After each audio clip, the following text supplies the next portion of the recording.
tonight. 3 high-ranking staff members have departed Regina City Hall just a day after the city manager went on leave. Eviction day for some residents of a Regina trailer park, but some say they're not going anywhere. And Canadian students head to the Netherlands to honor the 80th anniversary of Liberation Day. This is CBC Saskatchewan News.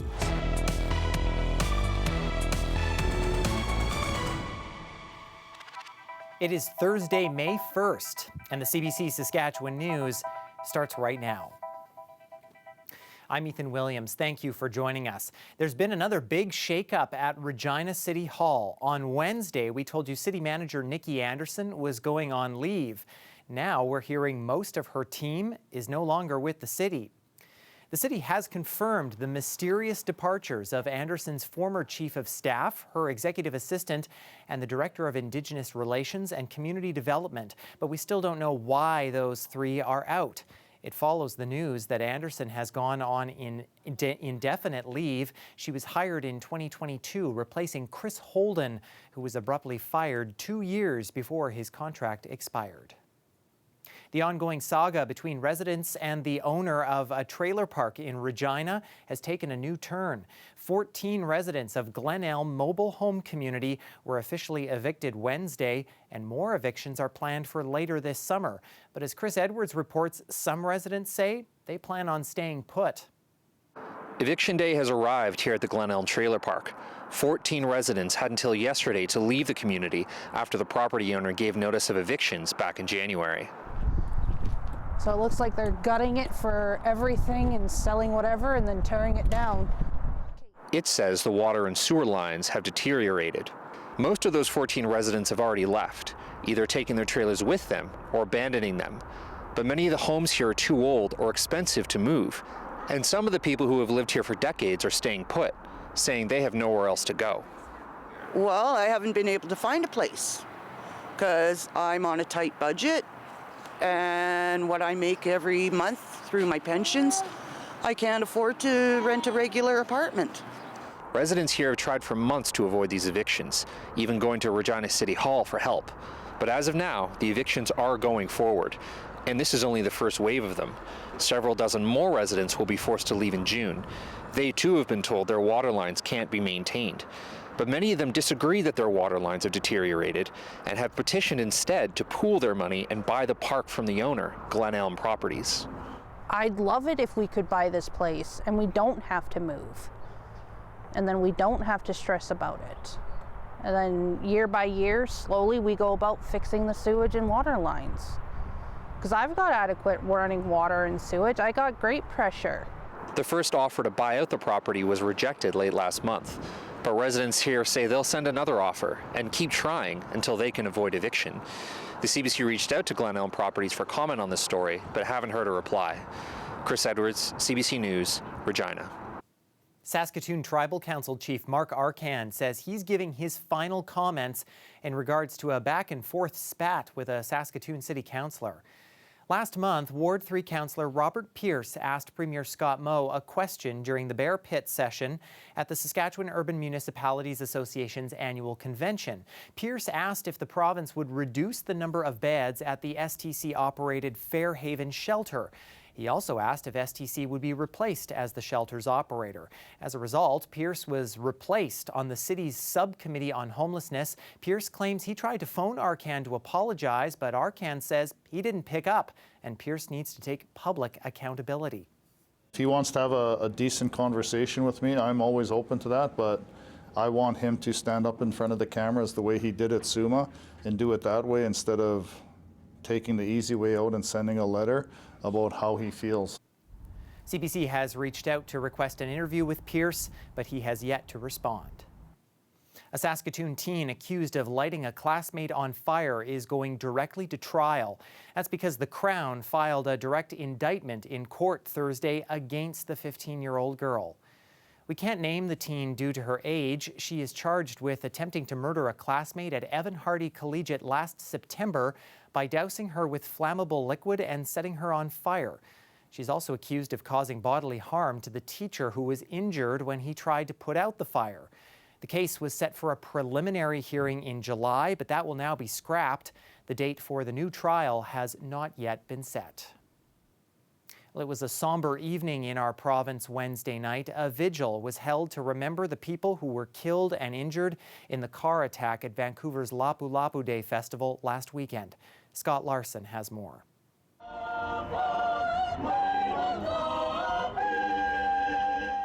A large group of people gathered on the steps of the Holy Rosary Cathedral in Regina to show support for and mourn last Saturday's tragedy in Vancouver. On that evening, a driver crashed a vehicle into a crowd at a Filipino street festival, killing 11 people and injuring many others. Local Filipino associations organized candlelight vigils in Regina and Saskatoon. Alvin Polga emceed the Regina Vigil and says the community is still in shock. Seeing the terror and sadness that they're going through, it made this event and this ceremony just more important. The Philippine Honorary Consul for Saskatchewan says Filipinos are connected right across the country. But as a Filipino community, we feel like we're part of that whole, and when one part is hurt, we all feel it. And that's basically how close the Filipino family or community is. A 30-year-old Vancouver man has been charged with 8 counts of second-degree murder. Polga says a tragedy like this puts everything else into perspective. The things that we think are so serious in our day-to-day lives, it kind of just muted that until tonight because this just felt more important. Scott Larson, CBC News, Saskatoon. The province's opposition is questioning why the government has reduced its spending for displaced Ukrainians living in Saskatchewan. The government announced in its budget that its funding for the Ukrainian-Canadian Congress would be cut by $500,000. The UCC says that led to 6 of its staff being laid off. The NDP are asking the province why the province would cut funding for victims of war who fled to Saskatchewan for safety. Are cruel and not only bad from a humanitarian point of view, is also bad for our economy, and it fails to provide critical supports to people to be able to learn English, find a place to live, find a job. What this is a reduction in funding, recognizing that fewer people are using the services, but the services are all still in place. Plus, the Ukrainian refugees are also welcome to use all the settlement services that other groups use as well. Ryder says the number of Ukrainian refugees coming to Saskatchewan has significantly slowed. In February, the government said nearly 8,000 Ukrainians have come to the province since 2022. An epilepsy drug that advocates say has the power to be life-changing is now covered in Saskatchewan. It's the anti-seizure medication Xcopri.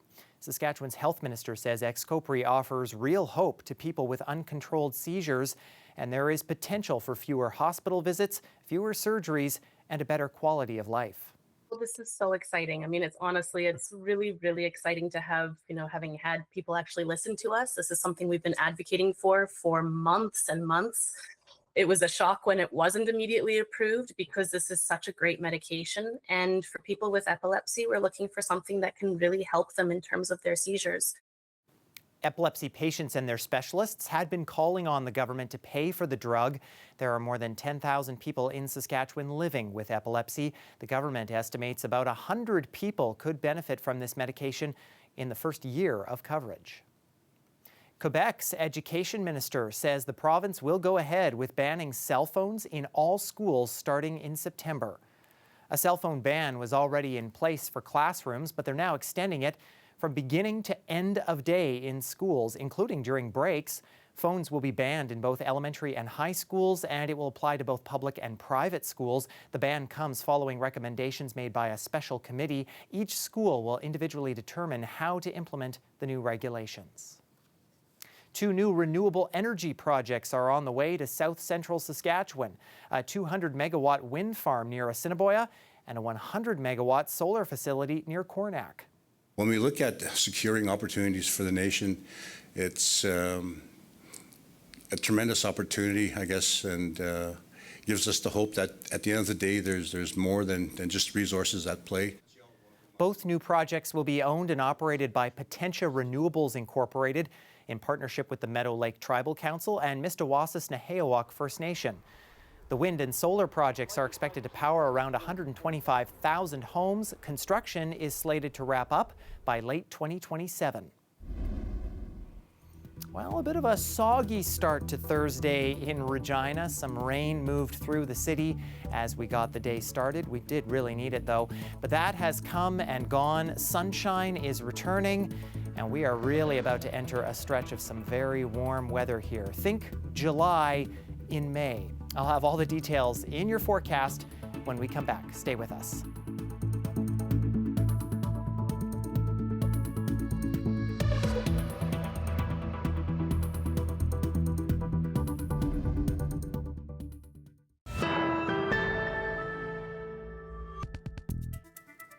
Well, after an already unprecedented 6 months in Canadian politics, the next stop on the agenda is a new session of Parliament. Cameron McIntosh looks at the preparations underway.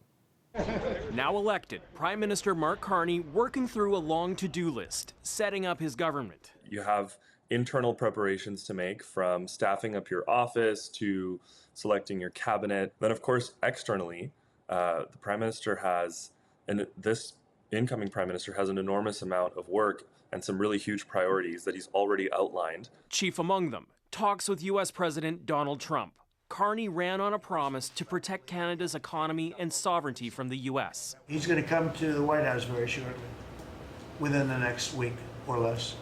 Carney also facing demands from the provinces. Alberta Premier Danielle Smith calling for a reset of the relationship between Alberta and Ottawa.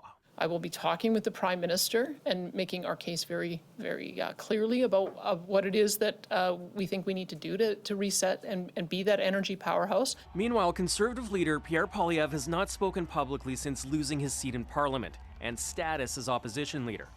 Poilievre is said to be shoring up support to remain as leader. The Conservatives will need an interim opposition leader in the House of Commons. Whatever decisions are made moving forward about how to represent our party in the House of Commons right away, those are going to be had. But at this point, I'm behind Pierre Poilievre as our leader. Also looking for an interim leader, the NDP. Jagmeet Singh stepping aside after the NDP's worst showing ever, reduced to just 7 seats. The party will meet next week to plan next steps. Absolutely, it's going to be a lot of work. But people don't become new Democrats because they're afraid of work. You know, sure. We're fighters, and we're going to come back, and we're going to be there. Election results are still being validated. One riding, the Quebec seat of Terrebonne, flipped from the Liberals to the Bloc Québécois. There will be a recount. Currently, the Liberals are 4 seats shy of a majority. The Prime Minister is expected to speak publicly tomorrow, with Parliament set to start on May 26th. That will include a speech from the throne, officially setting the new Prime Minister's course. Cameron McIntosh, CBC News, Ottawa.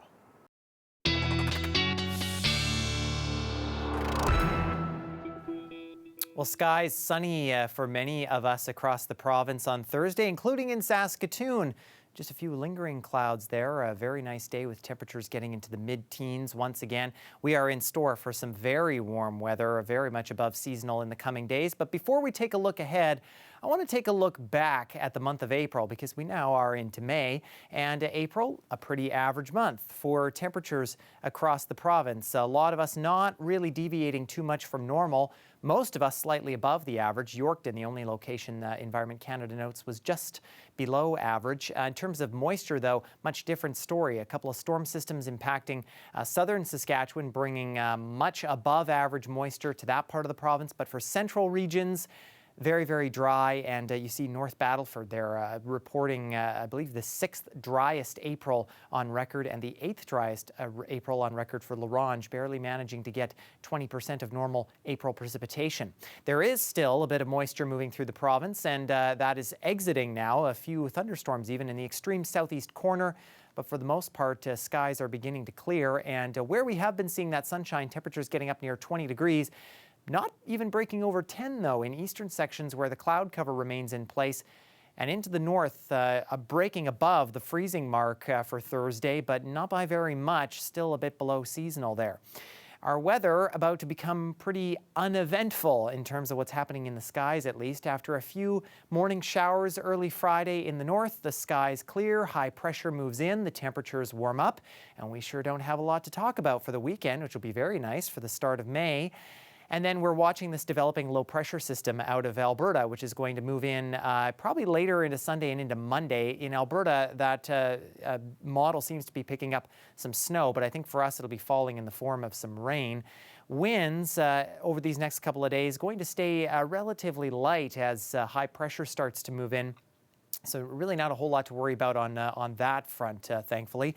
But here is what we're talking about in terms of temperatures. You know, we start Friday in Regina around 22 degrees above seasonal. And then we get into the weekend and we are seeing some very warm conditions both Saturday and Sunday. We're talking about mid to upper 20s. Some places in southern Saskatchewan, maybe even getting above 30 as we get into the weekend, especially on Sunday there. For Monday, things really come crashing down, though, temperature-wise, although it's a return to maybe more seasonal conditions with the chance of some showers in Regina. We're watching to see just how much rain that system's going to bring, but we do know it'll probably be a bit breezy. Tuesday and Wednesday and Thursday, we start to really rebound temperature-wise, and then we're back well above seasonal for the middle to the end of next week. And in Saskatoon, that warm-up happening a little bit earlier as you're just a bit further west. So you'll see some very nice temperatures for Friday, Saturday, and Sunday. Great weekend in store. Temperatures come down for Monday, and then there's that similar increase in temperature that we're going to see as we start the beginning of next week with daytime highs into the mid-20s and even some overnight lows cracking the double-digit mark. An official Canadian delegation is heading to the Netherlands. It's to commemorate the 80th anniversary of the end of the Second World War. And joining them there will be several Canadian students on a field trip of a lifetime. Deanna Sumanak-Johnson has more. It's a long way from Summerside, PEI to the small town of Bergen-op-Zoom in the Netherlands. So these are gifts. But this vice principal believes the trip is essential for his students to bring history to life. Remembrance Day was just kind of a one-day-a-year thing, and we just decided that here that we're going to try to do it a little bit differently.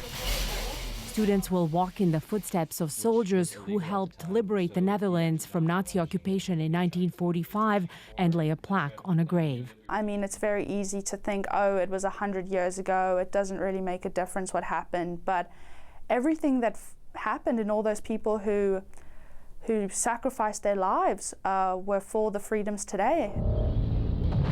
For kids born well into the 21st century, many without living relatives who fought in the Second World War, Canada's role in victory in Europe 80 years ago can seem remote, abstract. This town here that we're going to liberate. Still, teachers like Jackie Shaw, who is also taking students to the Netherlands and France, say the interest is there, sometimes in surprising places. Some of these kids do have a connection via their parents serving in the Canadian military.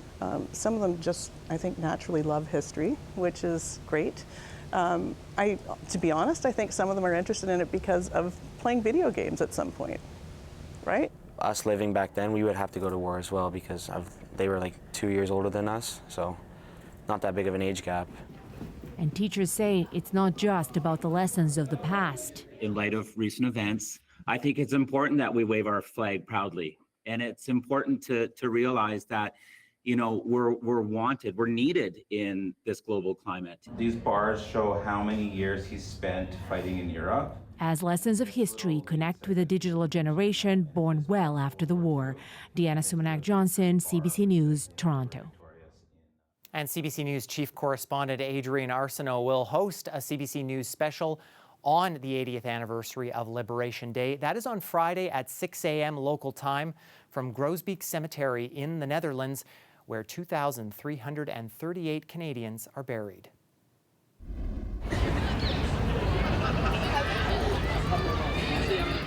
Well, the calendar may only show May 1st, but summer has arrived in London. Sunbathers in St. James Park are soaking up the record-breaking heat. The city was hit with temperatures reaching a whopping 28 degrees Celsius, making it officially the warmest start to this month on record in the UK. Well, it seems like we'll be competing with them for the warmest temperatures this week. I'll have a final look at your forecast and more news for you when we come back.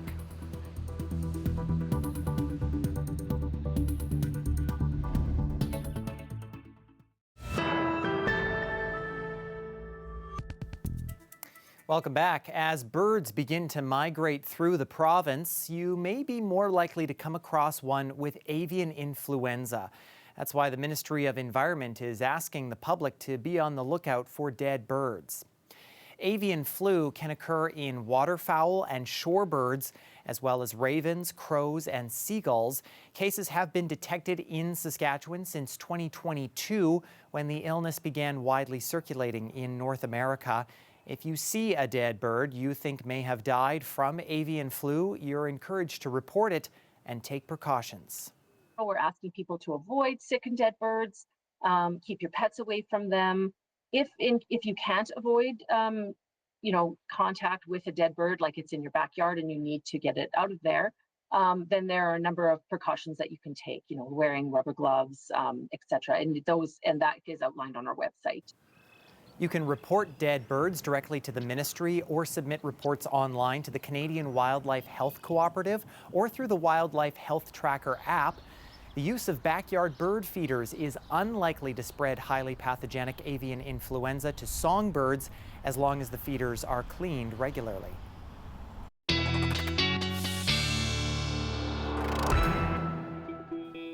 Well, for south and central Saskatchewan, the rest of those showers kind of moving out as we go overnight, and some clearing skies in store. If you're in the eastern half of the region, including in Regina, there's a good chance we'll drop below the freezing mark. In the western half, though, still looking at temperatures above the freezing mark overnight. Through northern Saskatchewan, that's a much warmer night, especially in the far north, than the night previous, where you were down into the minus teens, kind of around the freezing mark for many of us. Some showers in eastern sections of the north starting to move out through the morning hours, and then we're in store for some sunshine and very warm temperatures. Parts of the Churchill region could be cracking the 20-degree mark. Through south and central, last of the cloud covers out of here by the morning hours, and this is where temperatures really start to take off. As we get into the afternoon, the sunshine moves in. We're looking at some places, especially out west, getting into the mid-20s. A few of us still hanging back in the low 20s or maybe even upper teens in eastern sections of the province, and maybe a bit of a breeze through southern Saskatchewan, but overall a well above seasonal day, a beautiful one for the start of May. And that is it for us. For more news anytime, you can always head to cbc.ca/sask or subscribe to the CBC Saskatchewan YouTube channel. And of course, you can always download the CBC News app on your smartphone or tablet. Thanks so much for watching.